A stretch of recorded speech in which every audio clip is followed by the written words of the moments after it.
Bonjour, je vais vous présenter l'Olaparib, commercialisé sous le nom de Lynparza. L'Olaparib est un médicament appartenant à la classe des inhibiteurs de PARP. Ce médicament était disponible sous forme de gélules à 50 mg et sous forme de comprimés à 100 et 150 mg.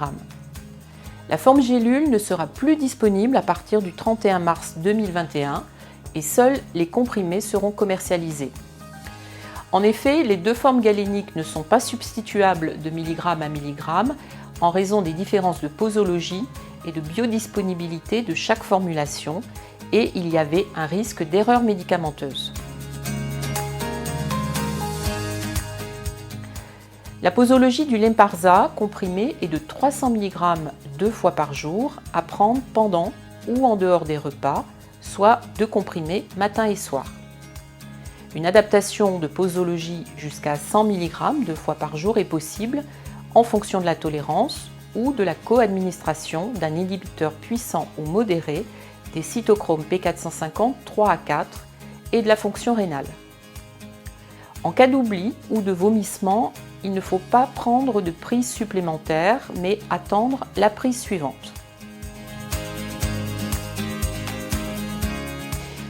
L'Olaparib est utilisé en monothérapie tout d'abord dans les cancers de l'ovaire, en traitement d'entretien, dans les cancers de l'ovaire de haut grade, des trompes de Fallope ou péritonéales primitifs avec une mutation des gènes BRCA1 et 2, germinale et ou somatique, et qui sont en réponse partielle ou complète à une première ligne de chimiothérapie à base de platine.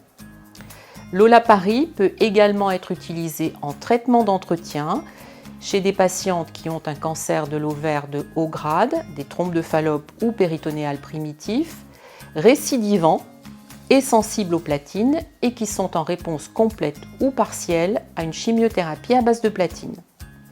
Lynparza est également utilisé dans le cancer du sein, chez des patientes qui ont un cancer du sein localement avancé ou métastatique, HER2 négatif et présentant une mutation germinale des gènes BRCA1 et 2. Pour cela, les patients doivent avoir été préalablement traités par une anthracycline et un taxane au stade adjuvant ou métastatique, sauf si ces patientes n'étaient pas éligibles à ces traitements. Pour les patientes atteintes d'un cancer du sein récepteur hormonaux positif, elles doivent également avoir présenté une progression pendant ou après une hormonothérapie antérieure ou être considérées comme non éligibles à l'hormonothérapie. Autre indication possible pour l'Olaparib, c'est le cancer du pancréas, utilisé dans le traitement d'entretien des patients atteints d'un cancer du pancréas métastatique avec une mutation germinale des gènes BRCA1 et 2 et dont la maladie n'a pas présenté de progression après au moins 16 semaines d'une chimiothérapie de première ligne à base de platine. Le Lynparza est également utilisé dans le cancer de la prostate, également en monothérapie, chez des patients atteints d'un cancer de prostate métastatique résistant à la castration, avec mutation des gènes BRCA1 et 2, germinal et ou somatique, et qui ont progressé après un traitement antérieur, incluant une hormonothérapie de nouvelle génération.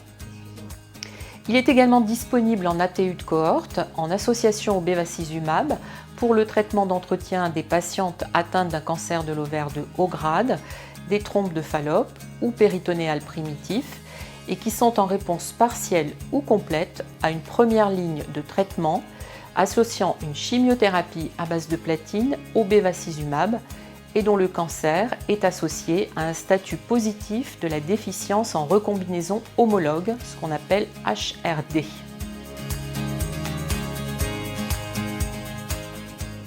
C'est un médicament à prescription hospitalière qui est disponible en ville pour les indications ayant une AMM et à l'hôpital pour les indications en ATU et post-ATU. Au niveau des effets secondaires, Lynparza présente des risques de toxicité digestive tels que des nausées ou vomissements. Il faudra leur conseiller une alimentation fragmentée en plusieurs repas légers, sans friture ou épices, avec une prescription possible de traitement antiémétique. On peut également avoir des diarrhées. Il faudra alors privilégier une alimentation pauvre en fibres avec des féculents, des carottes, des bananes, éviter les fruits et les légumes crus, les laitages, le café et l'alcool. Conseiller également une hydratation abondante et il y aura également une prescription possible de traitements antidiarrhéiques. Des douleurs abdominales ou des dyspepsies sont également fréquentes et des traitements antispasmodiques pourront être prescrits. Une toxicité hématologique est également possible et une surveillance de la NFS une fois par mois pendant les 12 premiers mois sera effectuée. Des facteurs de croissance comme de l'érythropoïétine ou les GCSF pourront être envisagés. Des céphalées ou des vertiges peuvent apparaître et il faudra être vigilant lors de la conduite de véhicule. En présence de dysgeusie, une alimentation tiède ou froide sera à privilégier. L'apparition de toux, de dyspnée peut être un signe d'apparition de pneumopathie non interstitielle et une consultation urgente est alors nécessaire car l'arrêt du traitement doit être envisagé. Enfin, une perte d'appétit ou une fatigue sont également des effets secondaires fréquents.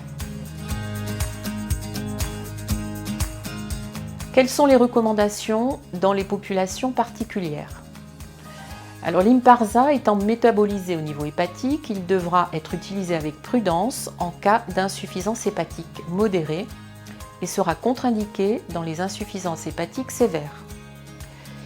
L'Imparsa a une élimination rénale mineure et une adaptation posologique à 400 mg par jour sera réalisée en cas d'insuffisance rénale modérée. Et son utilisation n'est pas recommandée en cas d'insuffisance rénale sévère.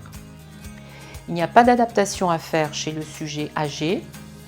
C'est un médicament qui est également contre-indiqué en cas de grossesse et d'allaitement. Alors l'olaparib est substrat et inhibiteur modéré du cytochrome P450 3 à 4 et de la protéine de transport PGP. À ce titre, il peut donc présenter des interactions médicamenteuses avec d'abord les inhibiteurs du cytochrome 3 à 4 qui peuvent entraîner une augmentation des concentrations plasmatiques de l'olaparib et donc un risque de majoration de sa toxicité. Leur association est déconseillée. C'est le cas avec certains antihypertenseurs et antiarythmiques comme l'amiodarone, le diltiazem, le verapamil, également avec des antifongiques azolés comme le fluconazole, le kétoconazole, avec des antibiotiques comme la famille des macrolides et enfin avec des antirétroviraux inhibiteurs de protéase. Les inducteurs du cytochrome 3 à 4 peuvent à l'inverse entraîner une diminution des concentrations d'olaparib avec un risque d'échec thérapeutique. C'est le cas donc avec certains antiépileptiques comme la carbamazépine, la phénitoïne, le phénobarbital, la primidone, des antibiotiques comme la rifampicine et d'autres médicaments comme la dexaméthasone. Dans ce cas, leur association est déconseillée.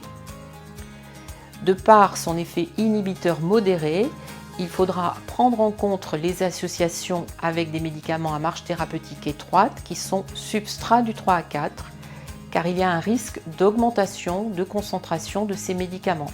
C'est le cas avec la simvastatine, la cyclosporine, les alcaloïdes de l'ergot de seigle, le fentanyl, le sirolimus et le tacrolimus. Il faudra également prendre en compte les associations avec les statines qui sont substrats de la PGP et pour lesquels il y a un risque de majoration des effets secondaires en cas d'association avec l'olaparib. Certaines plantes ou aliments peuvent interagir avec ce traitement. C'est le cas des inhibiteurs du cytochrome 3 à 4 comme le jus de pamplemousse, le jus d'orange, le ginkgo biloba, le curcuma ou le chardon-marie. Également avec les inducteurs du cytochrome 3 à 4 comme le millepertuis, les échinacées, avec des médicaments qui peuvent favoriser une immunodépression comme le curcuma ou le réglisse. Néanmoins, les niveaux d'interaction dépendront de l'exposition et la quantité consommée, la fréquence et une supplémentation dépassant l'usage culinaire habituel devront être prises en compte. L'intensité de l'interaction peut être évaluée sur le site Teriac. Vous pourrez retrouver toutes ces informations sur le site de la SFPO.